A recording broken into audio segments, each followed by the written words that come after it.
55, de las imágenes monstruosas de las ballenas. No tardaré en pintaros, lo mejor que es posible sin lienzo, algo así como la verdadera forma de la ballena según aparece efectivamente a los ojos del cazador de ballenas, cuando, en carne y hueso, el cetáceo queda amarrado a lo largo del barco, de modo que se puede andar limpiamente por encima de él. Por tanto, puede valer la pena aludir previamente a esos curiosos retratos, imaginarios suyos que aún hasta en nuestros días excitan confiadamente la credulidad de la gente de tierra adentro. Ya es hora de corregir al mundo en este asunto, demostrando que tales imágenes de la ballena son todas erróneas. Es posible que la fuente prístina de todos esos engaños plásticos se encuentre entre las más antiguas esculturas hindúes, egipcias y griegas. Pues desde aquellas épocas, inventivas, pero poco escrupulosas, en que, en los paneles marmóreos de los templos, en los pedestales de las estatuas, y en escudos, medallones, copas y monedas, se representaba el delfín en escamas de cota de malla como Saladino, y con casco en la cabeza, igual que San Jorge, ha prevalecido siempre desde entonces algo de la misma suerte de licenciosidad, no solo en las imágenes más populares de la ballena, sino en muchas de sus representaciones científicas. Ahora, según toda probabilidad, el más antiguo retrato que de algún modo se proponga ser de la ballena, se encuentra en la famosa pagoda caverna de Elepanta, en la India. Los brahmanes sostienen que en las casi inacabables esculturas de esa pagoda inmemorial, se representaron todas las actividades y profesiones, toda clase de dedicaciones concebibles en el hombre, siglos antes de que ninguna de ellas llegara de hecho a existir. No es extraño, entonces, que nuestra noble profesión ballenera estuviera prefigurada allí de alguna manera. La ballena hindú a que aludimos se encuentra en un departamento aislado en la pared, que representa la encarnación de Vishnu en forma de Leviatán, conocida entre los doctos como Matsya Avatar. Pero aunque esa escultura es mitad hombre y mitad ballena, de modo que solo ofrece la cola de esta, sin embargo, esta pequeña sección de ella está equivocada.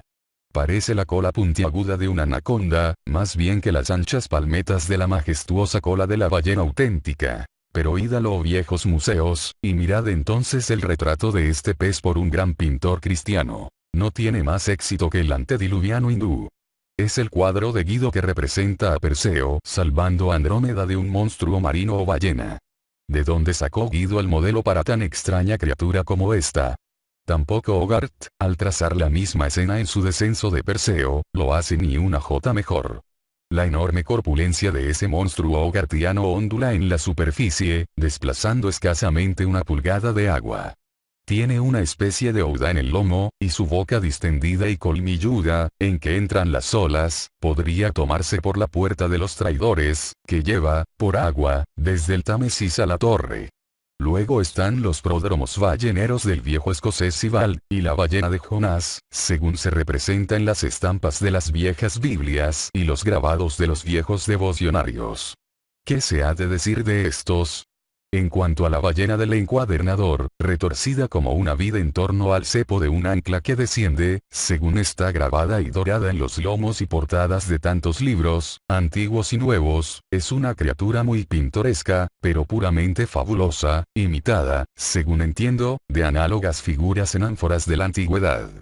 Aunque universalmente se le llama delfín, sin embargo, a este pez del encuadernador yo le llamo un intento de ballena, porque eso se intentó que fuera cuando se introdujo tal divisa. La introdujo un antiguo editor italiano, de alrededor del siglo XV, durante el renacimiento de la erudición, y en aquellos días, e incluso hasta un periodo relativamente reciente, se suponía que los delfines eran una especie del leviatán. En viñetas y otros ornamentos de ciertos libros antiguos encontraréis a veces rasgos muy curiosos de la ballena, donde toda clase de chorros, jets de agua, fuentes termales y frías, Saratogas y Baden-Baden, se elevan burbujeando de su inagotable cerebro. En la portada de la edición original del Adelanto del Saber encontraréis algunas curiosas ballenas. Pero dejando todos estos intentos extraprofesionales, lancemos una ojeada a las imágenes del Leviatán, que se proponen ser transcripciones sobrias y científicas, por aquellos que entienden. En la vieja colección de viajes de Harris hay algunos grabados de ballenas, tomados de un libro holandés de viajes, del año 1671, titulado Un viaje ballenero a Spitsbergen en el barco Jonás en la ballena, propiedad de Peter Peterson de Friesland. En uno de esos grabados se representan las ballenas como grandes balsas de troncos, entre islas de hielo, con osos blancos corriendo por sus lomos vivos.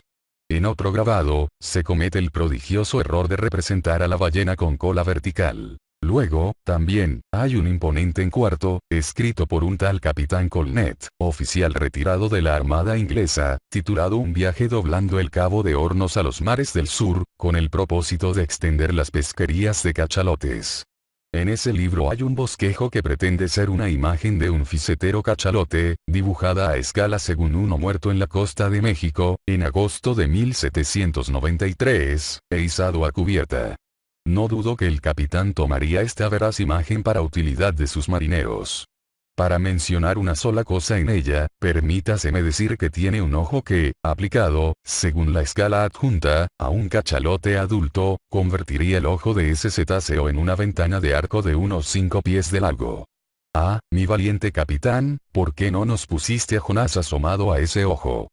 Tampoco las más concienzudas compilaciones de historia natural, para uso de los jóvenes e ingenuos, están libres de la misma atrocidad de error. Mirad esa obra tan famosa que es La naturaleza animada, de Goldsmith. En la edición abreviada de 1807, de Londres hay grabados sobre una presunta ballena y un narval. No quiero parecer poco elegante, pero esta fea ballena parece una cerda mutilada, y en cuanto al narval, una ojeada basta para sorprenderle a uno de que en este siglo XIX se pueda hacer pasar por genuino un hipogrifo, a cualquier inteligente público de escolares. Luego, a su vez, en 1825, Bernard Germain, conde de la Cepede, gran naturalista, publicó un libro sobre las ballenas, científico y sistemático, en que hay varias imágenes de las diversas especies del leviatán.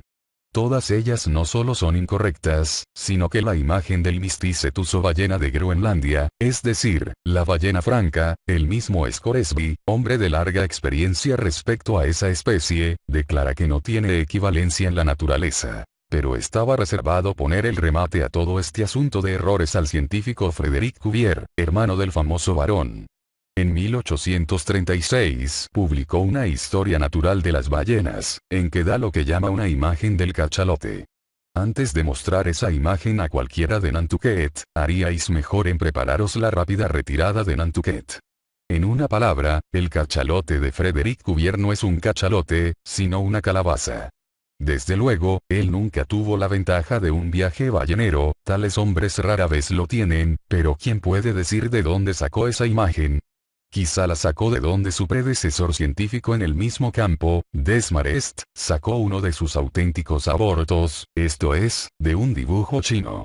Y muchas extrañas tazas y platillos nos informan de qué clase de gente traviesa con el pincel son esos chinos. En cuanto a las ballenas de los pintores de esas muestras que se ven colgando sobre las tiendas de los vendedores de aceite, ¿qué diremos de ellas?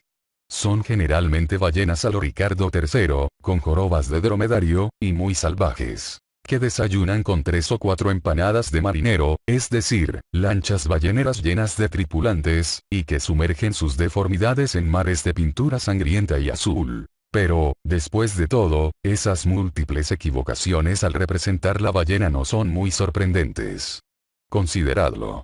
La mayor parte de esos dibujos científicos se han tomado de las ballenas encalladas, y son tan correctas como el dibujo de un barco naufragado, con el lomo deshecho, podría serlo para representar al noble animal mismo en todo su orgullo intacto de casco y arboladura.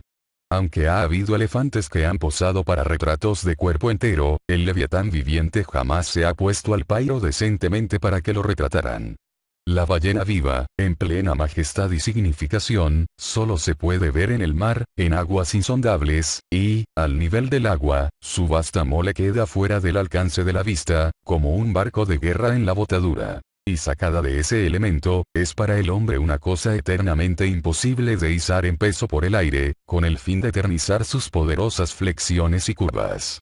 Y, para no hablar de la diferencia de contorno, presumiblemente muy grande, entre una joven ballena lactante y un adulto leviatán platónico, con todo, aun en el caso en que se icen a la cubierta de un barco esas jóvenes ballenas lactantes, es tal, entonces, su exótica forma, blanda, variante y como de anguila, que ni el mismo diablo podría captar su precisa expresión.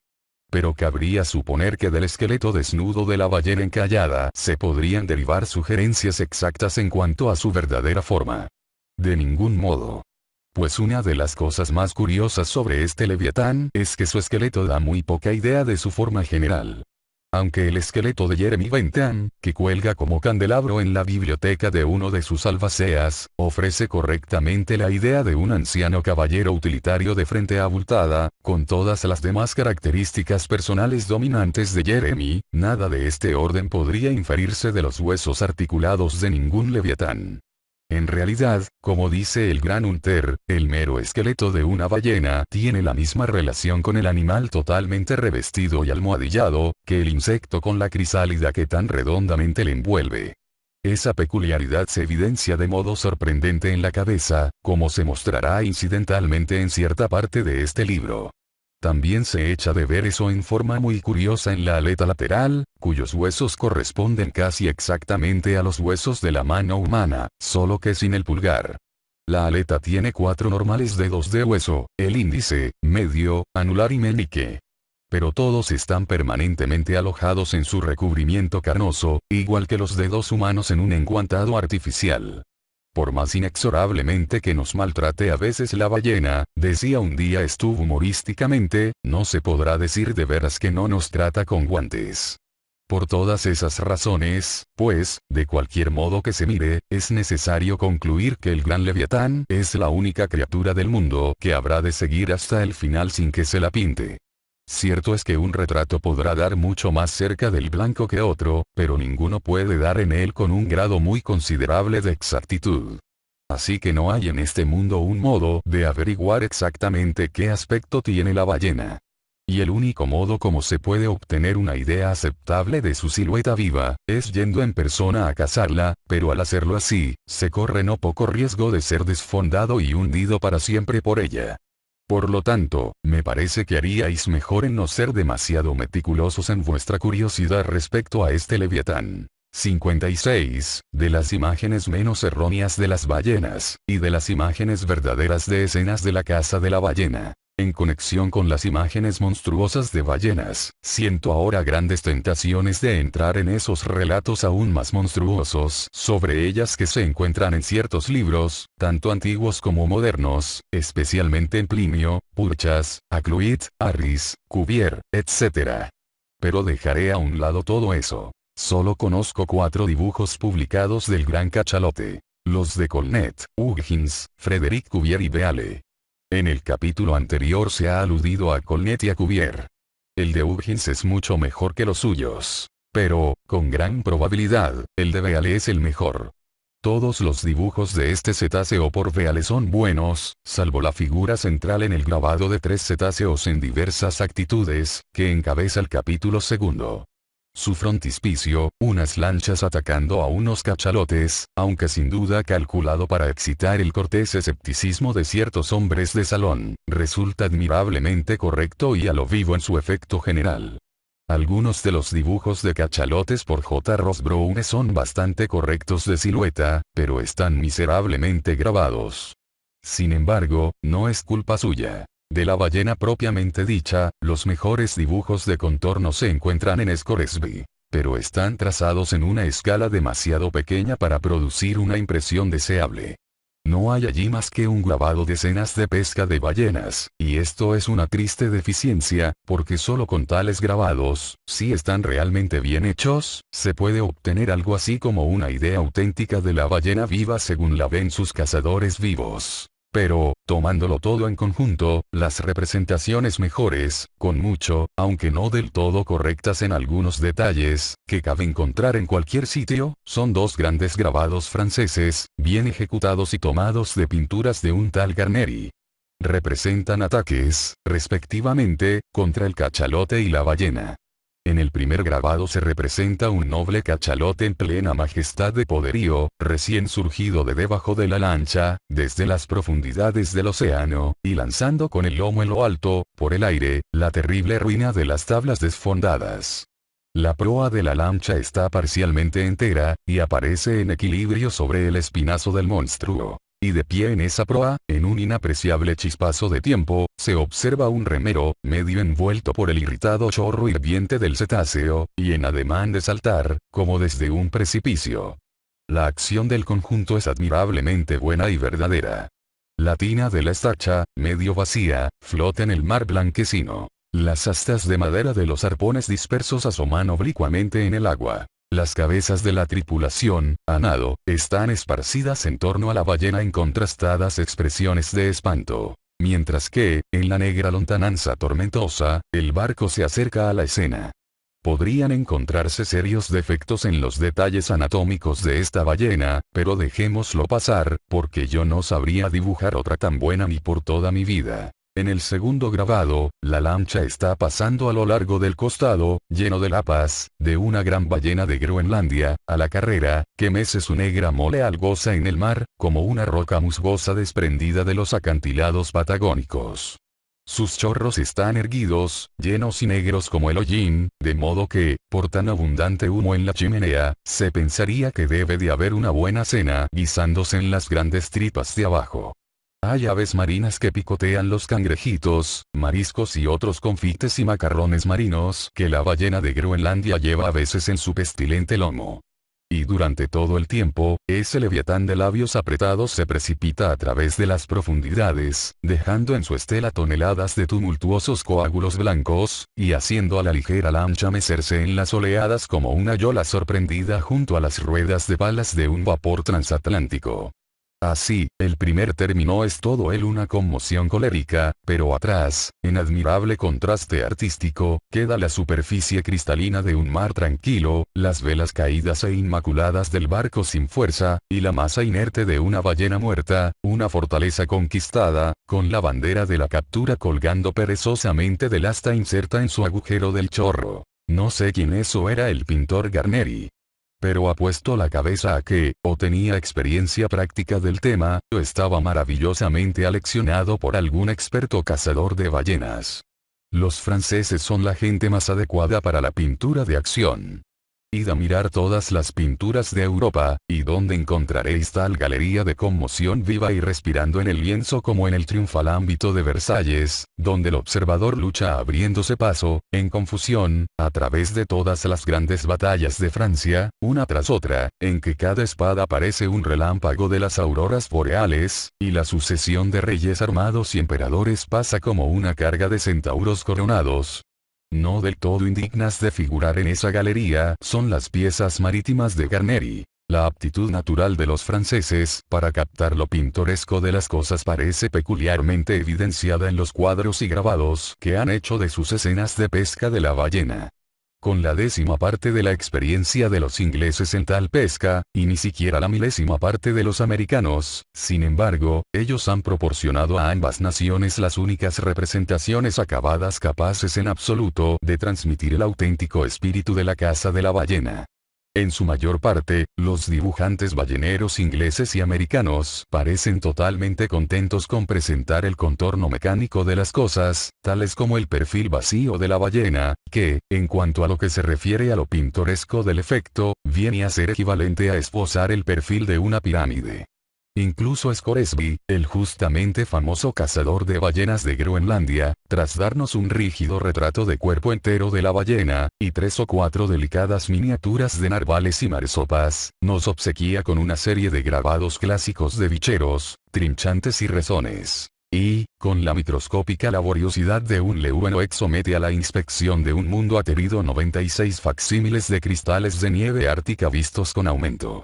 No lo digo en desdoro de ese excelente viajero, le honro como veterano, pero en un asunto tan importante ha sido realmente un descuido no haberse procurado para cada cristal una declaración jurada prestada ante un juez de paz groenlandés. En adición a esos hermosos grabados de Garneri, hay otros 2 grabados franceses dignos de nota, por alguien que se firma H. Durand.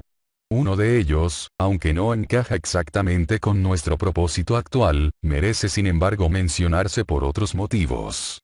Es una tranquila escena de mediodía, entre las islas del Pacífico. Hay un barco ballenero francés anclado junto a la costa, en bonanza, y llevando agua a bordo perezosamente, con las aflojadas velas del barco y las largas hojas de las palmeras del fondo cayendo juntamente en el aire sin brisa. El efecto es muy hermoso, si se considera en referencia a que presenta a los curtidos pescadores en uno de sus pocos aspectos de reposo oriental. El otro grabado es un asunto muy diferente. El barco se pone al pairo en alta mar y en el mismo corazón de la vida leviatánica, con una ballena de Groenlandia al lado. La nave, que está en el descuartizamiento, atraca junto al monstruo como si fuera un muelle, y una lancha, alejándose apresuradamente de esta escena de actividad, se dispone a perseguir a unas ballenas en lontananza. Los arpones y las lanzas están apuntándose para actuar. 3 remeros acaban de meter el mástil en su fogonadura, mientras, por una súbita oleada del mar, la pequeña embarcación se empina medio erguida en el agua como un caballo encabritado.